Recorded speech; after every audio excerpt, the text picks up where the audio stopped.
Hey Prof, why is the issue of ignition so important in TIG welding? My pleasure to explain.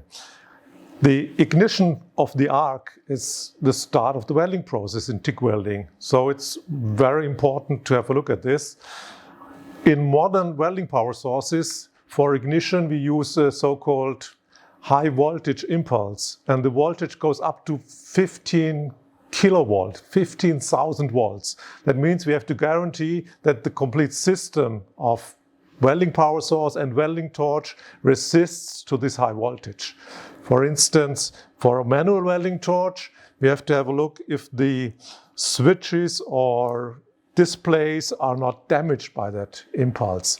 So what we do is we measure the ignition with a very high time resolution, and with this we can see if the ignition process is okay or if it's not okay and we have to improve something.